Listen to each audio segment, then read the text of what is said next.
रात के 2 बज रहे थे। फोन की रिंग बजती है। बेटा फोन को रिसीव करता है। फोन की दूसरी तरफ से आवाज आती है, जन्मदिन मुबारक हो मेरे बच्चे। आज मेरा बेटा पूरे 26 साल का हो गया है। मैं बहुत खुश हूँ।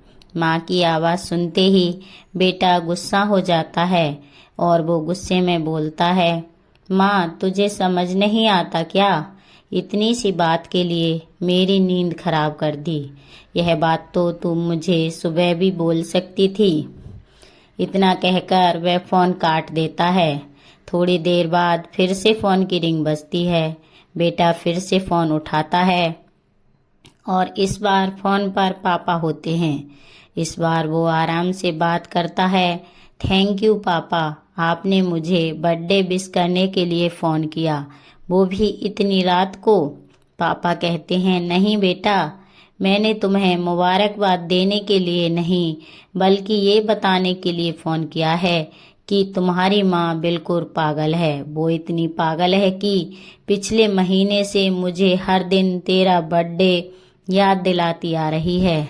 वो इतनी पागल है कि तू हमसे सैकड़ों किलोमीटर दूर है, फिर भी उसने यहाँ पर खुद अपने हाथों से तेरे लिए केक बनाया है। ऊपर से ये जिद कर बैठी है कि जब तक तुझे विश नहीं कर देती तब तक ना खुद खाना खाएगी ना मुझे खाने देगी।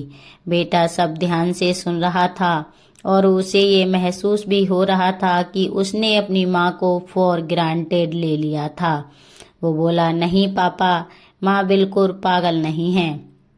पापा कहते हैं, नहीं बेटा, तू अपनी माँ के पागलपन को नहीं जानता। मैं जानता हूँ। वह तो 26 साल पहले ही पागल हो गई थी जब डॉक्टर ने उसे कहा था या तो हम बच्चे को बचा सकते हैं या आपको।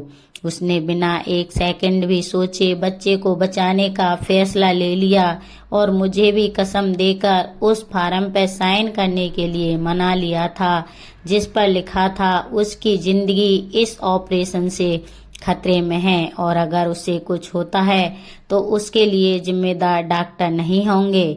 अब तू ही बता, बिना तुझे देखे जो औरत तेरे लिए मरने को तैयार हो जाए उसे हम पागल नहीं कहेंगे तो क्या कहेंगे? तुम्हें साल में एक दिन फोन किया तो तुम्हारी नींद खराब हो गई। मुझे तो रोज रात को 26 साल से रात के 2 बजे उठाती है और कहती है, देखो हमारे बच्चे का जन्म इसी वक्त हुआ था। इतना कहकर पापा ने भी फोन रख दिया।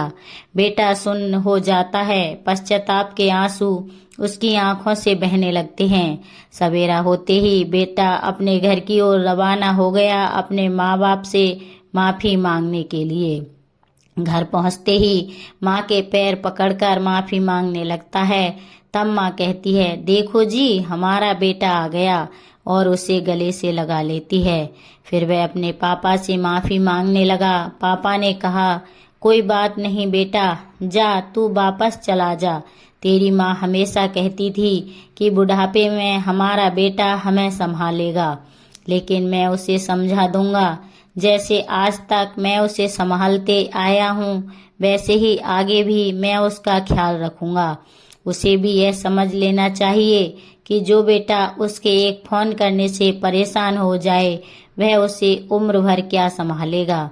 बाप की ऐसी कड़वी बातें सुन बेटे की आंखों से आंसू बहने लगे। वो सर झुकाए अपने बाप के सामने चुपचाप खड़ा रहा।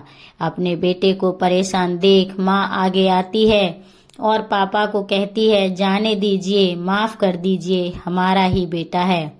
माँ की ममता का मोल न कोई लगा पाया था न कोई लगा पाएगा। 9 महीने प्रसव की पीड़ा सहन करके हमें नई जिंदगी नई दुनिया में लाने वाली माँ ही है। हमारी हर गलती को माफ कर सकती है। सब जानते हैं दुनिया में माँ ही है जिसे जैसा चाहे कह लो, फिर भी प्यार करना नहीं छोड़ती।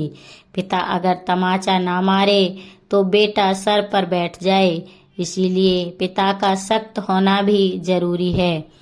माता पिता को आपकी दौलत नहीं बल्कि आपका प्यार और वक्त चाहिए। उन्हें प्यार दीजिए। माँ की ममता तो अनमोल है। अगर कहानी अच्छी लगी हो तो लाइक और शेयर करें। अगर आपको कहानी पढ़ना और सुनना पसंद है तो